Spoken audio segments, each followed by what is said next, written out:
ఉదయం vehicle checking చేస్తుంటే చిరాకుపల్లి దగ్గర ఆర్టీఏ పోస్ట్ దగ్గర ఒక లారీని ఆపడం జరిగింది. ఆ లారీ చూస్తే మామూలుగా ఖాళీగా ఉంది. సమాచారం మేరకు దాన్ని తనిఖీ చేస్తే అందులో డ్రైవర్ క్యాబిన్ వెనుక ఒక సపరేట్ ఒక బాక్స్ లాగా తయారు చేసి అందులో గంజాయి బస్తాలు నింపి దాన్ని మళ్ళీ తెలవకుండా మళ్ళీ వెల్డింగ్ చేసి మామూలు చూసినట్టయితే ఖాళీ లారీగా కనబడుతుంది. కానీ అందులో దాన్ని ఓపెన్ చేసి చూడగా మొత్తము 210 బ్యాగులు ఉన్నాయి. ఒక్కొక్కటి దాదాపు 20 కిలోలు, అంటే 420 కిలోల గంజాయి దానిలో. సో దీని వర్త్ మార్కెట్లో ఒక 25 lakhs ఉంటుంది. సో వాళ్ళని ఎగ్జామిన్ చేయగా ఈ డ్రైవరు మరియు క్లీనర్ వీళ్ళు మధ్యప్రదేశ్ చెందిన వాళ్ళు. ఒకతని పేరు అశోక్ కేస్కర్, ఇంకొకతని పేరేమో సంజయ్.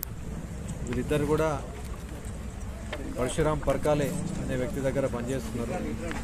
సో అతని ఇన్స్ట్రక్షన్ మీద వీళ్ళు ఇతని పరశురామ్ పర్కాలే అని అతను మహారాష్ట్రలోని అహ్మద్నగర్ చెందిన వ్యక్తి. ఈయన బేసిక్గా గంజాయి స్మగ్లర్.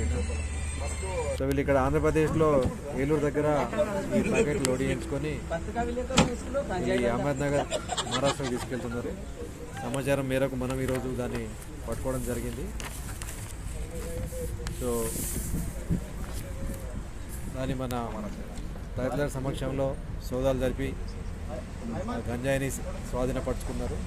సో వారిని అరెస్ట్ చేసిన ఇద్దరిని కోర్టు ముందు హాజరుపరుస్తారు. మరియు ఈ సీజ్ చేసిన గంజాయి మెటీరియల్ను మరియు లారీని కూడా కోర్టు వారి ముందు హాజరుపరచడం జరుగుతుంది.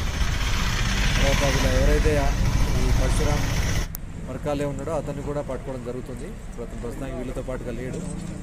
అతను కూడా పట్టుకొని ఇంకా వేరే ఎక్కడెక్కడ స్మగ్లింగ్ చేసినారు, ప్లస్ ఇంకెక్కడైనా స్టోర్ చేసినారు అనేది కూడా వెరిఫై చేస్తారు. ఏమంటారు, మార్కెట్లో చూస్తే 25 lakhs ఉంటుంది.